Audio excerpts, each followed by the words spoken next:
We're here today with Mr. Welch, who's been teaching around the area for 41 years. Mr. Welch, thanks for meeting with us. My pleasure. We just have a few questions on how the economy has influenced the school systems over the year. Now, you have agreed to take the buyout, is this true? This is true. Now, can you please explain what the buyout is? All right.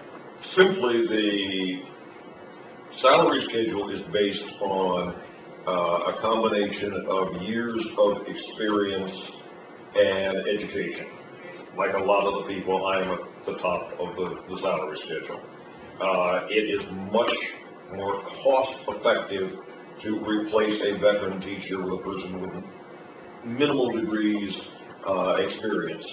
So the idea here is they are offering people who are at the top of the salary schedule a buyout with the idea that if 1 to 4 people leave, that's attrition, will give you nothing.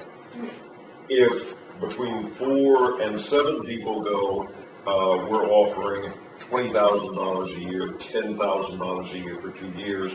If we head up to 7, 8, 9, 10, it's $30,000 in $10,000 increments for 3 years. Very nice. Now, why did you decide to take the buyout? Well, number one, I have at least played with the idea of leaving before.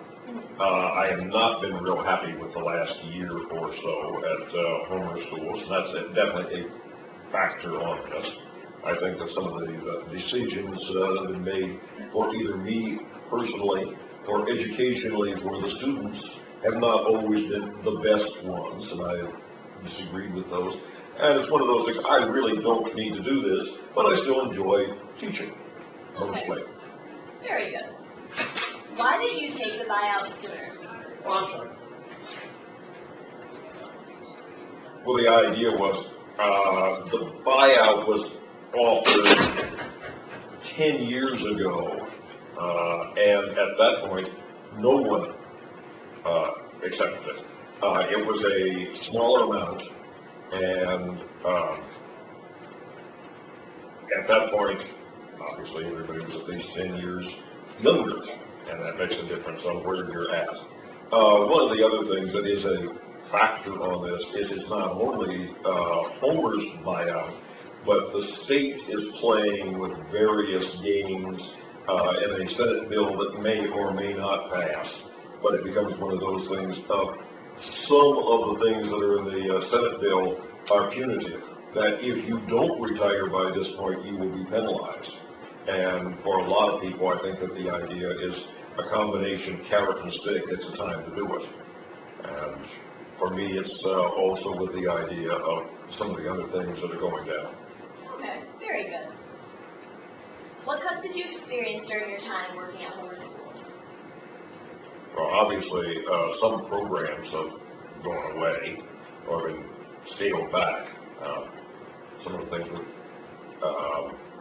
auto shop, many of the ag programs have been cut way back. Some sports have disappeared.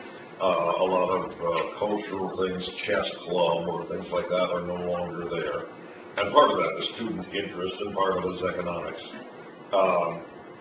There's also the idea on economically, as a small district, we're certainly feeling the pinch with things, and it's the idea of our budgets for our classroom is getting smaller and smaller. Even simple things like pencils are less and less. I have a lot of teachers are putting in money and maintaining these things, but obviously things like textbooks, well, that's what will make them last.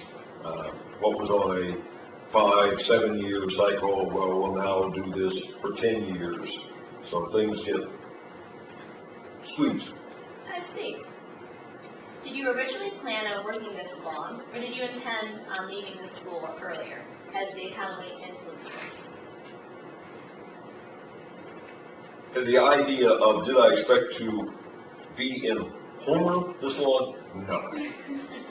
To work, yeah. but maybe under different circumstances, different directions, etc. The economy is always a factor on these things, but one of the things that is definitely a factor compared to a number of people. I'm not rich, but I have inherited enough money that I really don't have to work.